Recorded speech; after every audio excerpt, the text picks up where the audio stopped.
Hi అండి. Welcome back to triple H kitchen. నేను మీ chef ఈరోజు చేయబోయే రెసిపీ ఫిష్ మసాలా కర్రీ. ఈసారి ఇంట్లో చేపల కూర వండితే గనుక ఈ టైప్‌లో ట్రై చేయండి. చాలా చాలా బాగుంటుంది. బిగినర్స్ కూడా చాలా సింపుల్‌గా చేసేయొచ్చండి. అంత ఈజీగా ఉంటుంది రెసిపీ. మొదటిసారి మన వీడియో చూస్తున్నవారు మన ఛానల్ సబ్స్క్రైబ్ చేసుకోండి. లైక్ అండ్ కామెంట్ కూడా మర్చిపోవద్దు. లేట్ చేయకుండా రెసిపీలోకి వెళ్ళిపోదాం. ముందుగా కర్రీ సరిపడగా ఒక గిన్నె పెట్టుకొని ఆ గిన్నెలో 4 టేబుల్ స్పూన్ల ఆయిల్ వేసుకోండి. ఆయిల్ హీట్ అయిన తర్వాత ఒక హాఫ్ టీ స్పూన్ మెంతులు కూడా యాడ్ చేసుకుని లైట్ గోల్డ్ కలర్ వచ్చే వరకు ఫ్రై చేసుకోండి. మెంతులు లైట్ గా కలర్ వచ్చిన తర్వాత ఒక 3 ఉల్లిపాయలు ఈ విధంగా చిన్నగా కట్ చేసుకుని యాడ్ చేసుకోండి. ఈ విధంగా యాడ్ చేసుకున్న తర్వాత ఒకసారి బాగా కలుపుకోండి. కలుపుకున్న తర్వాత ఉల్లిపాయలు సాఫ్ట్ అవడానికి ఒక టీ స్పూన్ సాల్ట్ యాడ్ చేసుకోండి. సాల్ట్ యాడ్ చేసుకున్న తర్వాత సాల్ట్ మొత్తం కలిసేటట్టు కలుపుకున్న తర్వాత ఈ విధంగా మూత పెట్టుకుని మగ్గనివ్వండి. మధ్య మధ్యలో మూత తీసుకుంటూ పెట్టుకుంటూ ఆ విధంగా లైట్ గోల్డ్ కలర్ వచ్చే వరకు కూడా ఫ్రై చేసుకోండి.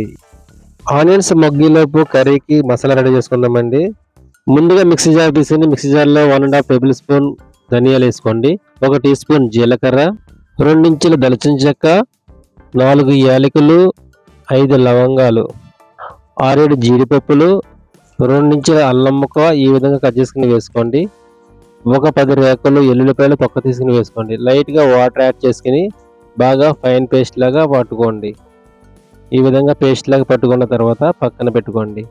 తర్వాత ఆనియన్స్ అనేవి చెక్ చేసుకోండి. ఈ విధంగా కలర్ వచ్చిన తర్వాత బాగా కలుపుకొని ఒకసారి మనం పట్టుకున్న మసాలా మొత్తం కూడా ఈ ఆనియన్స్లో యాడ్ చేసుకోండి. ఈ విధంగా బాగా కలిసేటట్టు కలుపుకున్న తర్వాత 1 టీ స్పూన్ పసుపు, 2 టేబుల్ స్పూన్ల కారం కూడా యాడ్ చేసుకోండి.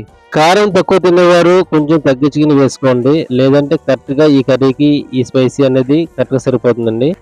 మసాలాలో పచ్చివాసన పోయే వరకు 3 నుంచి 4 నిమిషాల వరకు మీడియం ఫ్లేమ్లో పెట్టుకుని ఈ విధంగా ఫ్రై చేసుకోండి. 4 నిమిషాలు అయిన తర్వాత ఒక పెద్ద టమాటో ఈ విధంగా పేస్ట్ పట్టుకుని యాడ్ చేసుకోండి. బాగా టమాటో మొత్తం కలిసినట్టు కలుపుకున్న తర్వాత 1 టీ స్పూన్ ఫిష్ మసాలా కూడా యాడ్ చేసుకోండి. ఫిష్ మసాలా యాడ్ చేసుకున్న తర్వాత బాగా కలుపుకుంటూ ఈ విధంగా 3 నిమిషాల పాటు మీడియం ఫ్లేమ్లో పెట్టుకుని కుక్ చేసుకోండి. సాల్ట్ అనేది మనం ముందుగానే యాడ్ చేసామండి, కాబట్టి అది గుర్తుపెట్టుకుని సాల్ట్ యాడ్ చేసుకోండి రుచికి సరిపడగా. తర్వాత ఒక 6 పచ్చిమిర్చి ఈ విధంగా నార్లో పెట్టుకుని యాడ్ చేసుకోండి. తర్వాత మనం ముందుగా పెట్టిన మసాలా జార్ ఉంది కానీ మిక్సీ జార్, దాంట్లో కొంచెం వాటర్ వేసుకుని జార్ క్లీన్గా కడుక్కొని ఆ వాటర్ని యాడ్ చేసుకోండి. యాడ్ చేసుకున్న తర్వాత బాగా కలుపుకొని ఈ విధంగా ఒక 2 నిమిషాల పాటు కుక్ అయిన తర్వాత మనకి గ్రేవీకి వాటర్ ఎంత అయితే పడుతుందో అంతా యాడ్ చేసుకోండి. ఒక పావు లీటర్ నుంచి 350 ml వరకు వాటర్ ఎక్కుతుందండి. మీకు గ్రేవీ కన్సిస్టెన్సీ ఏ విధంగా కావాలనేది యాడ్ చేసుకుని ఈ విధంగా మూత పెట్టుకుని ఒక 4 నిమిషాల పాటు కుక్ అవనివ్వండి. నేను ఈ కర్రీకి అయితే 700 గ్రామ్స్ వైట్ టోనా ఫిష్ తీసుకున్నానండి. వైట్ టోనా ఫిష్ చాలా చాలా బాగుంటుంది. పీస్ గట్టిగా ఉంటుంది. ఉడికిన తర్వాత చాలా టేస్ట్గా ఉంటుంది. ఒకసారి టోనా ఫిష్ అనేది ట్రై చేయండి. 4 నిమిషాల తర్వాత మూత తీసుకుని గ్రేవీని ఒకసారి ఈ విధంగా కలుపుకొని చేప ముక్కలు అనేది ఈ విధంగా యాడ్ చేసుకోండి. ఒక్కొక్కటిగా ఈ విధంగా యాడ్ చేసుకోండి. మొదటిసారి మన వీడియో చూస్తున్నట్లయితే మన ఛానల్ సబ్స్క్రైబ్ చేసుకోండి. లైక్ అండ్ కామెంట్ మాత్రం మర్చిపోవద్దు. ఈ విధంగా చేప ముక్కలన్నీ యాడ్ చేసుకున్న తర్వాత స్పూన్ పెట్టుకుని ఈ విధంగా స్లోగా కలుపుకోండి. బాగా రఫ్లీగా కలుపుకుండా ఈ విధంగా ముక్కల్ని సర్దుకోండి. గ్రేవీలో ములిగేటట్టు ఈ విధంగా సర్దుకున్న తర్వాత మూత పెట్టుకుని ఒక 10 నుంచి 15 నిమిషాల వరకు కూడా మీడియం ఫ్లేమ్లో పెట్టుకుని కుక్ చేసుకోండి.